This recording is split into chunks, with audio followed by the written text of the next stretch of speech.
In this video, we're going to talk about what to do when you've fallen out of touch with someone. So in my experience now over the past 10 years, helping thousands of business professionals cultivate relationships, including most recently with my CRM Relatable, my book, Success in Your Sphere, our online program, I see this happen all the time, right? It's a very familiar story. You want to reconnect with someone in, whether it's a past client or someone in your network, someone you met with or went to college with, you've fallen out of touch with them and you're like, hey, I know I should get in touch with them, and you freeze up. And I hear a number of reasons come up. I feel so bad that I didn't stay in touch. What did I say? Or what do I say to them? They're going to be angry at me that I didn't stay in touch with them. They're going to think that I have some ulterior motive, like I'm just reaching out because I'm asking something of them. Let's be clear, this happens and it's totally normal. We all lose touch with people. So therefore,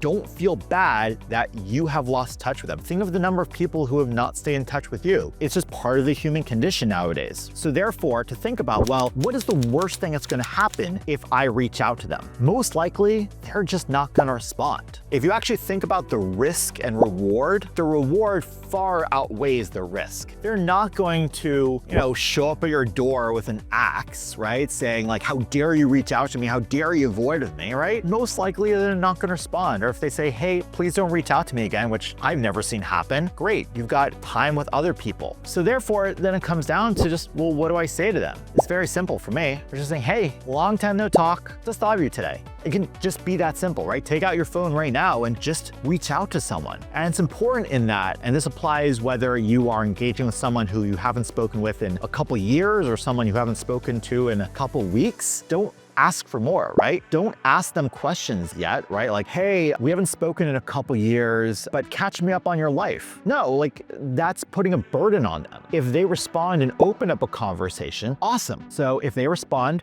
then great. Then ask the questions and share more about your life. But I find it's actually really helpful when I'm reaching out to someone who I haven't spoken to in a while, is just don't expect a response. I just want them to know I'm thinking about them. I want to know they're not totally forgotten from me. Just I care about them. And more often than not, they respond. Not always, but they usually respond, and that may just be the end of it. Oh, great to hear from you. And maybe a couple times later, then we open up a conversation and really re-engage the relationship, but I'm maintaining touch with people. Now, of course, a question that comes up is, well, what if you do have an ask, right? What if someone may have an introduction for you, or you want their advice, or you want them to repost something or connect with someone? I usually don't try and hide the ask, right? Don't just say, hey, really, I know it's been a while. I've been thinking about you a bunch. How's the family? And oh yeah, by the way, can you introduce me to X? That is the ulterior motive, right? Then you're showing that you really don't care about how they're doing, that you are just asking for something. Therefore, if you do have an ask,